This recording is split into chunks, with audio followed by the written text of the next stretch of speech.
오늘은 우리가 여호수아서를 펼쳤습니다. 여호수아서의 전체 내용을 간략히 말씀을 드리면 1장에서부터 5장까지는 여호수아가 이스라엘 백성들을 거느리고 요단강을 건너서 가나안으로 들어가는 것을 볼 수가 있습니다. 그리고 6장부터 12장까지는 이제 가나안 땅을 정복하는 그런 내용을 기록해 주고 있고 13장부터 24장 말씀은 정복한 땅을 각 지파별로 분배하는 그런 내용을 기록해 주고 있습니다. 따라서 오늘 우리가 펼친 이 본문은 이제 가나안 땅에 들어가서 막 가나안을 정복하는 그런 제일 첫 부분을 지금 다루고 있는 것입니다. 그런데 우리가 이런 전쟁 기록을 보면서 그냥 이 전쟁 기록은 단지 이스라엘 백성들이 이렇게 해서 저렇게 됐구나 라는 어떤 역사적인 사실만을 이야기해 주는 것이 아니라는 것을 알아야 됩니다. 성경에서 전쟁 이야기가 나오는 것은 그것을 통해서 우리가 영적 전투를 하는 데 있어서 어떤 교훈과 도전을 받아야 되는가 하는 것을 하나님께서 가르치시기를 원한다는 것을 우리가 먼저 이해를 해야 됩니다. 따라서 오늘 우리는 이 본문 말씀을 대하면서 영적 전쟁을 계속해야 되는 우리가 이제 어떤 교훈과 도전을 받을 것인가, 그런 차원에서 이 본문을 한번 접근해 보기를 원합니다. 여러 각도에서 이 본문을 볼 수 있을 것입니다. 오늘은 영적 전투를 하는 데 있어서 우리가 어떤 교훈을 찾아야 할 것인가. 자, 본문은 여리고성 정복에 관한 것이지요. 이 여리고성 전투는 이스라엘 백성들이 요단강을 건넌 후에 제일 먼저 벌였던 전투입니다. 요단 대평원에 이렇게 우뚝 서 있었던 여리고성, 그 여리고성은 전략적으로 보면 아주 중요한 성이었습니다. 이 성은 군사 요충지일 뿐만 아니라 가나안을 연결하는, 그죠? 북부와 남부를 연결하는 중심부에 차지하고 있었습니다. 왜 하나님께서 그 넓은 물이 막 넘쳐흐르는 그 길을 건너라고 했을까? 좀 위쪽으로 건너면 더 좋았을 텐데, 아래쪽으로 건너면 좀 쉽게 건널 수 있었을 텐데. 이유는 바로 가나안을 정벌하기 위해서는 이 여리고성을 제일 먼저 함락시켜야 되기 때문에 하나님께서는 여호수아를 통해서 여리고성을 장악하도록 하신 것을 볼 수가 있습니다. 그래서 이제 요단강을 건너서 여리고 쪽으로 향해 갑니다. 자, 오늘 본문 1절 말씀 한번 보실까요? 여호수아의 군대가 여리고에 도착을 했습니다. 그랬을 때에 여리고는 어떻게 했다고요? 성문은 굳게 닫혀 있었다. 아무도 출입하는 자가 없었다. 라고 당시 상황을 소개해 주고 있습니다. 자, 그렇다면 왜 여리고 사람들이 성문을 막 굳게 닫아 놓고 아무도 출입하지 않고 조용히 있었을까? 그 이유는 여리고 성은 참으로 견고했기 때문에 그 성민들은 그 성을 의지해서 그들의 피난처로 삼았기 때문이다. 이렇게 말씀을 드릴 수가 있겠습니다. 왜 그러면은 그렇게 그 여리고성을 자기네의 피난처로 삼으려고 문을 꼭꼭 끌어 잠고 숨어 있었느냐? 여호수아서 5장 1절 말씀 보실까요? 거기를 보시면 요단 서쪽의 아모리 사람의 모든 왕들과 해변의 가나안 사람의 모든 왕들이 여호와께서 요단물을 이스라엘 자손들 앞에서 말리시고 우리를 건너게 하셨음을 듣고, 이게 이제 중요한 거예요. 마음이 녹았고 이스라엘 자손들 때문에 정신을 잃었다. 어떤 사건을 두고 내 마음에 막 녹아내리는 거예요. 정신이 막 혼란스러운 거예요. 걱정이 돼가지고 어쩔 줄을 몰라서 두려웠어.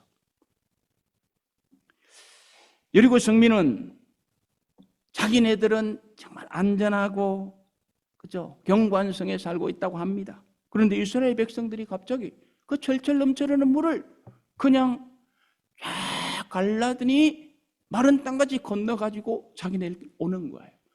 이게 보통 일입니까? 한번 생각해 보세요. 우리가 지금 상상을 해본다면 이게 보통 일 아니잖아요. 기겁을 할 일이에요. 도대체 무슨 일이 일어났을까? 거기 중심에 하나님이 계신다는 것을 이 사람들은 안 거예요. 그러니까 그런 역사를 보면서 보니까 계속해서 이스라엘 백성들이 이제 자기네들 가까이 오는 거예요. 큰 탈 났다. 마음이 녹아내리는 거예요. 정신을 잃은 거예요. 그래서 성 안으로 숨어버린 거예요. 여리고 성을 피난처로 삼았다.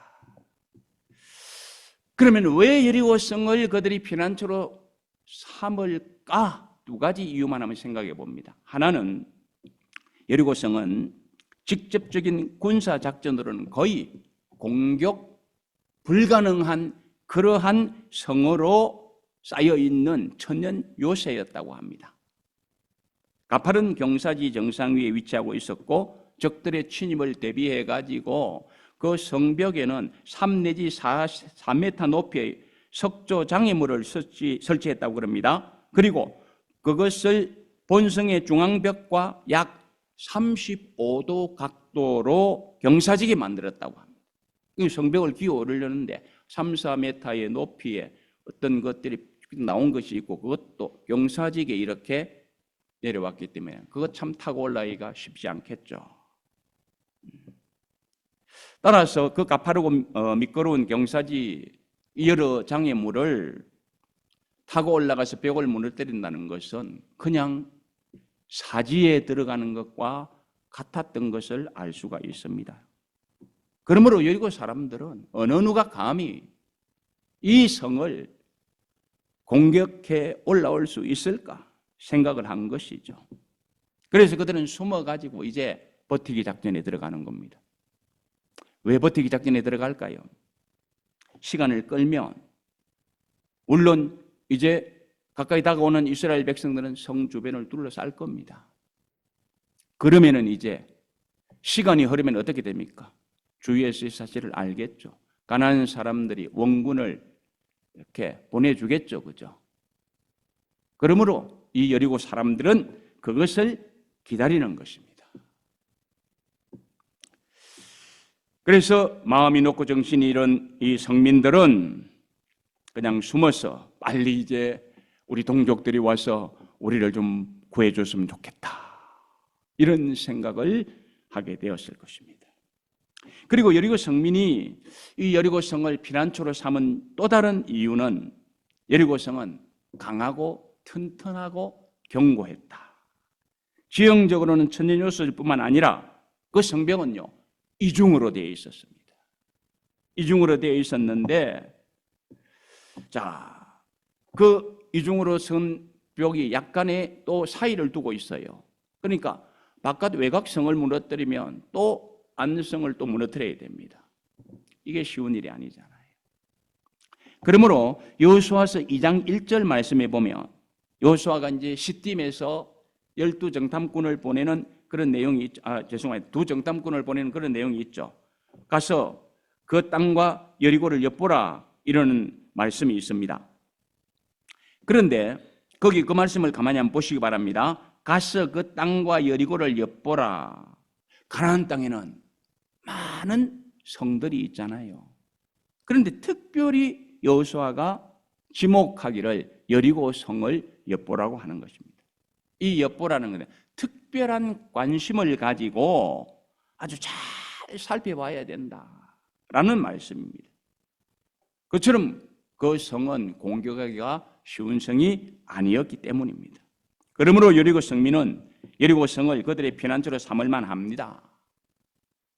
따라서 그들은 이스라엘 백성들이 가까워오자 두려워 떨면서 성의 견고함을 믿고 그 성을 피난처로 삼았다.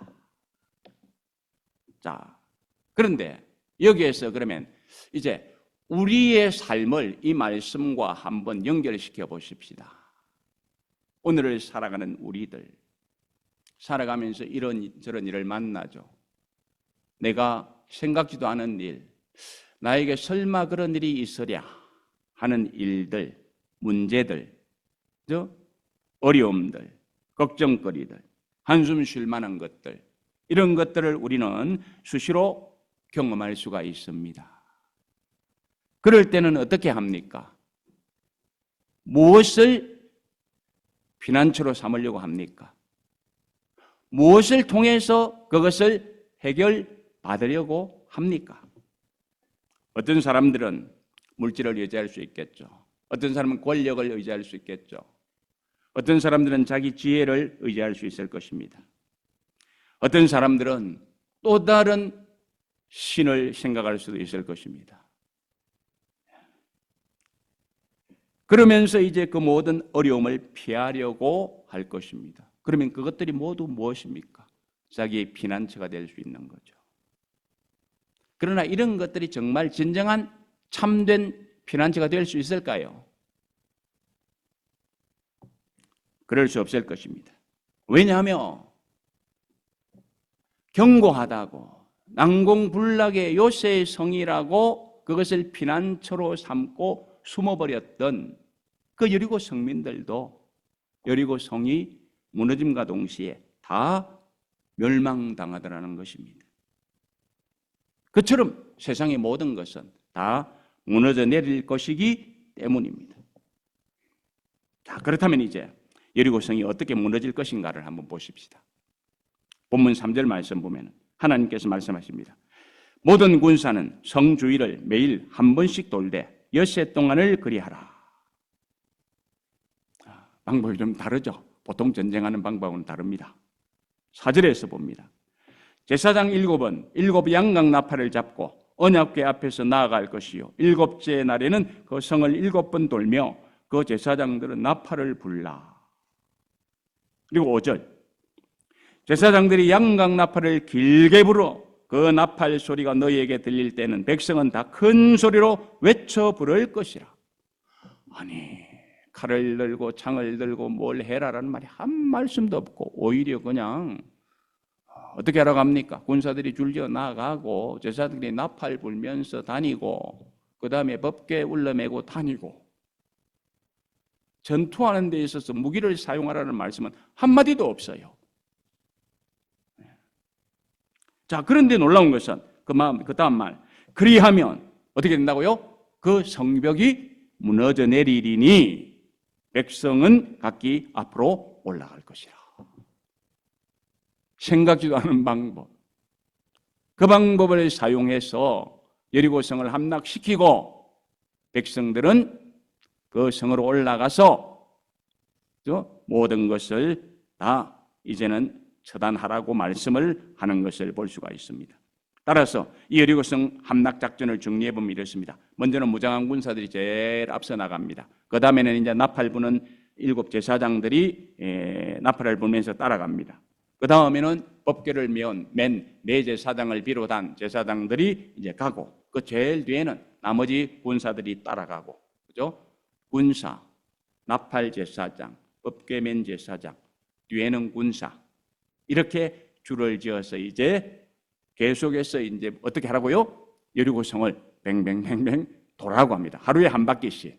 그리고 마지막에는 7바퀴씩, 총 13바퀴를 돌아가고 하는 것이죠. 그리고 이제 마지막 13바퀴 돌 때는 어떻게 하랍니까? 제사장은 나팔을 평소보다도 크게 불고 어떻게 해요? 또 백성들은 막 소리를 내서 외치라고 하는 것을 볼 수가 있습니다. 이런 방법은 전쟁하는 데 있어서 전혀 도움이 안 되는 방법입니다. 어떻게 보면 어리석은 작전이죠. 우리가 전쟁을 할 때는 어떻게 해요? 막 숨기잖아요. 은폐하잖아요. 그래서 군인들은 나무 식갈 같은 옷을 입고, 그죠? 나무 식갈 같은 모자를 쓰고, 이래가지고 가능한 자기를 은폐하고 숨기려 하죠. 무기들도 숨기려고 하죠. 그래서 땅 속에다가 막 숨겨서 이렇게 묻고, 그러잖아요. 안 보여줘야 되잖아요. 그래야 작전이 되는 것 아닙니까? 그래서 막 숨기니까 안 보이니까 또 어떻게 합니까? 스파이도 보내가지고 막 보려고 하고 찾으려고 하고 그래가지고 전쟁에서 유리한 고지를 점령하려고 하는 것입니다. 그런데 하나님께서는 오히려 어떻게 합니까? 다 노출시켜라. 그렇죠? 그렇게 말씀합니다. 왜 그러실까요? 영적 전투는 군사의 수효와 무기에 달려있는 것이 아니기 때문입니다. 아멘입니까? 영적 전투는 하나님의 손에 달려 있습니다. 이런 사실을 우리는 기드온 300용사에서 잘 볼 수가 있습니다. 많은 사람들이 모였습니다. 하나님께서 기드온아, 다 돌려보내라. 내가 지시하는 방법대로 하는 사람만 뽑아라. 수만 명의 군사 중에서 다 돌려보내고 몇 명 남았습니까? 300명입니다. 저쪽은 어때요? 모래와 같이 많았다. 셀 수 없이 많은 사람들을 이야기할 때 그런 표현을 쓰는 거죠. 생각대로 한다면 이 전쟁은 이길 수 없는 전쟁입니다. 절대로 이길 수 없는 전쟁이에요. 그러나 전쟁을 이기게 하시는 분은 누구입니까? 하나님이신 거죠. 그래서 우리는 성경을 보면은 기드온의 300용사가 전쟁을 이겼다고 말합니다. 그렇습니다. 전쟁은 하나님께 속한 것입니다. 그러므로 다윗은 골리앗과 싸움을 하러 나갈 때에 사무엘상 17장 47절에서 보실까요? 여호와의 구원하심이 칼과 창에 있지 아니함을 이 무리로 알게 하리라. 전쟁은 여호와께 속한 것인지 그가 너희를 우리 손에 붙이시리라. 참 멋진 고백 아닙니까? 우리에게 이런 신앙 고백이 있어야 될 것입니다.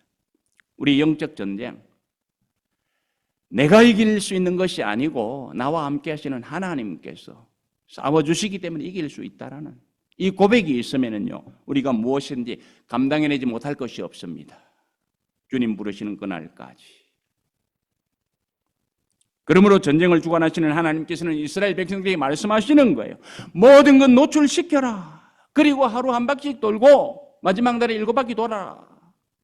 그래서 마지막 날에는 나팔 불고 외쳐라. 말씀하시는 거예요.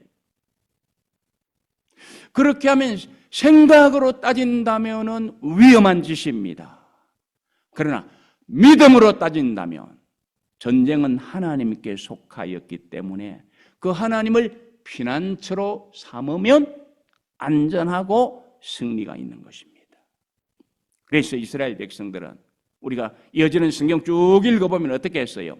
하나님이 말씀해 주시는 대로 따라서 순종하여 행했던 것을 볼 수가 있습니다. 우리도 그래야 됩니다. 우리도 하나님을 신뢰하고 하나님이 주신 말씀 붙들고 하나님을 피난처로 삼고 그 말씀이 지시하는 대로 움직여야 됩니다. 왜 그래야 됩니까? 잠언 18장 10절 말씀 보시기 바랍니다. 여호와의 이름은 견고한 망대라. 의인은 그리로 달려가서 안전함을 얻느니라. 아멘. 이 말씀 여러분 굳게 붙드시기 바랍니다. 여호와의 이름은 견고한 망대라. 의인은 그리로 달려가서 안전함을 얻느니라. 어떤 형편과 처지에도 견고한 망대와 피난처가 되시는 하나님을 절대적으로 의지하라는 도전의 말씀입니다. 그리고 그렇게 살았던 신앙인이 자기의 삶이 승리한 삶이라고 고백하는 말씀이기도 합니다. 그러므로 우리는 그렇게 살아가야 될 것입니다. 자, 이제 우리는 여리고성이 무너지는 장면을 한번 보도록 합니다. 여호수아서 6장 20절입니다. 이에 백성은 외치고 제사장은 나팔을 불 때 백성이 나팔 소리를 들을 때 크게 소리 질러 외치니 성벽이 무너져 내린지라. 백성이 각기 앞으로 나가서 그 성에 들어가서 그 성을 점령하고. 하나님 말씀대로 그대로 되었습니다. 이 말씀 잘 보시기 바랍니다. 여리고 백성들이 견고하다고 튼튼하다고 난공불락이다고 아무도 접근하지 못할 것이라고 피난처로 삼았던 그 여리고 성은 무력 전쟁으로 함락된 것이 아니고 무엇 때문에요? 나팔 소리와 호암 소리 때문에 그 견고한 이중성벽으로 된 무려 두께가 두꺼운 것은 9.6m까지 될 수 있었던 어마어마한 거죠. 이런 성벽이 그것도 바깥에서 빙빙 도니까 밖으로 넘어지면 이스라엘 백성들이 위험해. 그래서 어떻게? 안으로 다 무너지게. 여러분, 이게 하나님의 역사 아니고 있을 수 있는 일입니까? 하나님의 기적의 역사인 거죠. 하나님은 이 역사를 이루기 위해서 그 말씀을 주신 것이고 이스라엘 백성들은 그 말씀을 믿었기 때문에 그대로 행하였더니 하나님의 역사는 일어났더라는 것입니다. 여러분, 여리고성은 누가 함락시켰습니까? 이런 이야기가 전해집니다. 어떤 아시는 분들 계시겠죠. 어떤 목사님이 주일학교 교육이 어떻게 되는가 싶어가지고 주일학교 학생 하나를 딱 물었어요. 얘야, 여리고성 누가 무너뜨렸니?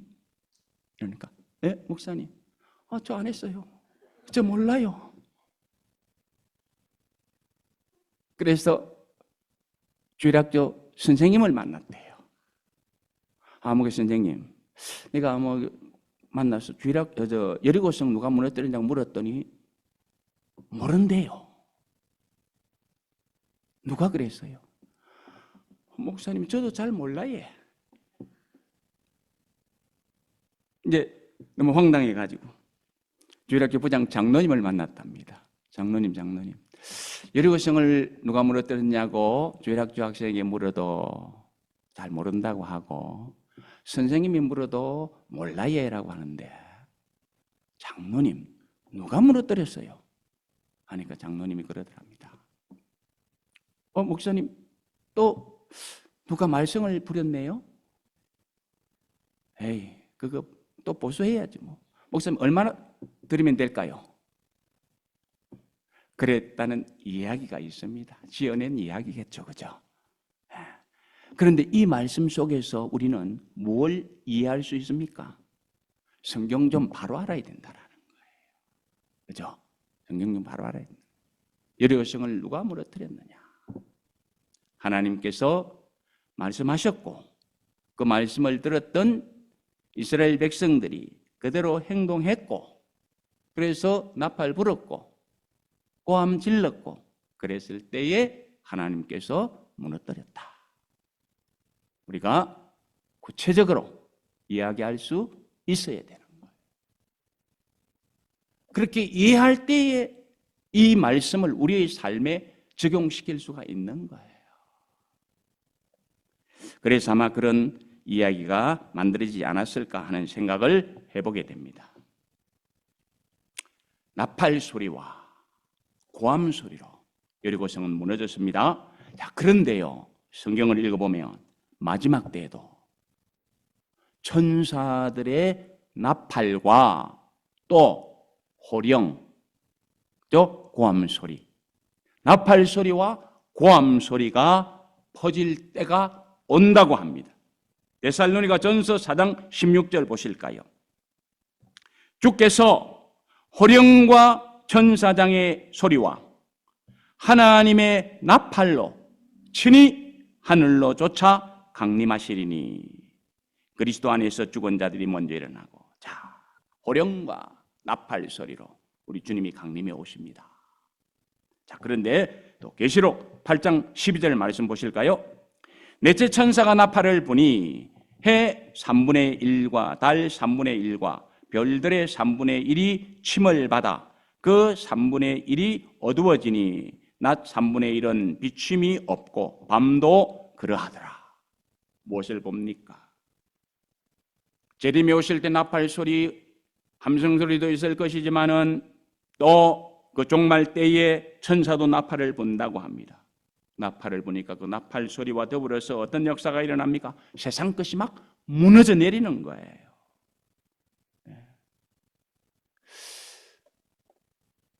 그러므로 우리는 현세와 내세를 위해서 무너질 성을 피난처로 삼아서는 안 된다 하는 것을 우리는 배워야 됩니다. 잠언 25장 19절 말씀 들려주는 교훈이 있습니다. 환난 날에 진실치 못한 자를 의뢰하는 것은 부러진 이와 위골된 발 같으니라. 여러분, 이 말씀 한번 깊이 생각해 보시기 바랍니다. 내가 의뢰한 것이 환난 날에 내가 힘들 때에 뭔가를 위해서 의뢰하고 있잖아요. 보험도 내가 문제가 있을 때에 효과 보려고 드는 거 아닙니까? 그런데 정작 환난 날에 그 내가 의뢰했던 것이 어떻게 했다고요? 부러진 이와 위골된 발 같아 버린다. 참 낭패지요. 욥기 8장 14절 말씀. 그 믿는 것이 끊어지고 그 의지하는 것이 거미줄 같은지이라고 합니다. 힘껏 의지했는데 그냥 그것이 거미줄같이 그냥 쉽게 날아가 버리는 거예요. 다 끊어져 버리는 거예요. 그것도 낭패죠. 자, 심지어는 이사야서 28장 15절 말씀에서는 넘어지는 재앙이 밀려올 때에 나는 그 재앙 안 당할 것이라고 하면서 어떻게 한다고요? 거짓으로 피난처를 삼고 허위 아래 자신을 숨기면서 안전하다고 말한다고 합니다. 이게 자기를 안전하게 보여줄 수 있는 방책입니까? 아니잖아요. 그런다고 환난이 피해지겠습니까? 아니잖아요. 비결은 어디에 있습니까? 우리 아까 보았던 잠언 18장 10절 다시 소개해드립니다. 여호와의 이름은 견고한 망대라. 의인은 그리로 달려가서 안전함을 얻느니라. 이겁니다. 하나님만이 안전한 피난처이십니다. 하나님 안에 거하는 자는 최후 심판 나팔 소리에도 절대적으로 안전할 것입니다. 믿습니까? 절대적으로 안전할 것입니다. 그 외에는 방법이 없습니다. 여러분, 여리고 성도 무너졌잖아요. 천사가 나팔을 보니까 세상 것도 막 파괴가 되잖아요. 세상 것도 무너집니다. 그리고 그런 것들을 의지하는 자는 부러지고 위골되고 거미줄같이 되어버릴 것이라고 성경은 말씀하고 있습니다. 그러나 하나님을 의지하는 자는 안전하다고 합니다. 하나님만이 안전한 참된 피난처라고 말씀하고 있습니다. 그러므로 다윗은 사무엘하 22장 3절 말씀에서 이렇게 고백합니다. 보실까요? 내가 피할 나의 반석의 하나님이시요 나의 방패시요 나의 구원의 뿌리시요 나의 높은 망대시요 그에게 피할 나의 피난처시요 나의 구원자시라. 나를 폭력에서 구원하셨도다. 경험적인 고백을 하고 있는 것을 봅니다. 다른 시편 기자는 시편 46장 1절에서 이렇게 말합니다. 하나님은 우리의 피난처시요 힘이시니 환난 중에 만날 큰 도움이시라. 종말론적인 말씀을 주고 있는 요엘 선지자는 요엘서 3장 16절에서 이렇게 말합니다. 나 여호와가 시온에서 부르짖고 예루살렘에서 목소리를 발하리니 하늘과 땅이 진동되리로다. 그러나 나 여호와는 내 백성의 피난처 이스라엘 자손의 산성이 되리로다. 아멘. 하늘과 땅을 진동시키실 그 하나님은 하나님을 의뢰하는 자들에게는 피난처와 산성이 되실 것이라고 합니다. 저와 여러분들이 이런 은혜를 누리고 살아갈 수 있기를 바랍니다. 이런 은혜를 베푸실 하나님이요 피난처이신 하나님께서 죄인들을 위하여 도피성을 만들어 주셨다는 것 여러분들 아시지요? 죄로 죽을 수밖에 없는 죄인들을 위하여 도피성을 만들었습니다. 그래서 출애굽한 이스라엘 백성들이 가나안 땅에 들어가기 전에 동쪽에 세 곳에 도피성을 만들었고 가나안 땅으로 들어가서 서쪽에 세 곳에 도피성, 그래서 모두 6개의 도피성을 만들어 놓고는 죽을 죄를 저지른 사람도 그 도피성으로 피해 들어가면 안전하다. 이렇게 말씀해 놓으셨습니다. 그리고 실제 그렇게 은혜를 입었던 사람들이 있습니다. 그렇다면 그 도피성을 왜 만들었을까요? 그 도피성을 만든 이유, 앞으로 도피성의 본체이신 예수 그리스도가 이 땅에 오실 것을 그림자적으로 보여준 것입니다. 그리고 과연 우리 하나님께서는 그 도피성의 본체이신 예수 그리스도를 이 땅에 보내셔서 십자가로 우리의 모든 것을 대속하시고 그분 안에 있으면 모든 것이 안전하도록, 그래서 누구든지 저를 믿으면 멸망치 않고 영생을 얻게 하려 하심이니라. 이렇게 말씀하시는 것입니다. 그러므로 예수 그리스도를 도피성으로 삼는 자들은 절대로 멸망하지 않을 것입니다. 말씀을 마무리합니다. 인생에게는 참된 도피성이 필요합니다. 인생은 깨어지기 쉬운 질그릇 같은 존재이기 때문에 그렇습니다. 한치 앞을 내다보지 못하는 인간이기 때문에 그렇습니다. 그렇다면 여러분들은 참된 피난처 안에 거해야 되지 않겠습니까? 여러분들의 피난처는 어디로 생각하고 계십니까? 견고하게 여겨졌던 여리고 성과 같은 것입니까? 그것이 세상 세력입니까? 아니면 물질입니까? 아니면 나의 지혜입니까? 아니면 나의 건강입니까? 그런 것들은 다 부서지고 다 바닥난다고 성경은 말합니다. 내 가진 지혜, 물질, 건강 다 언젠가는 부서지고 바닥날 것입니다. 무너져 내릴 것입니다. 그러나 하나님을 참된 피난처로 삼는 사람들은 어떤 상황이 벌어지든지 간에 하나님께서 책임져 주실 것입니다. 영생으로 멸망치 않고 영생으로 보장해 주실 것입니다.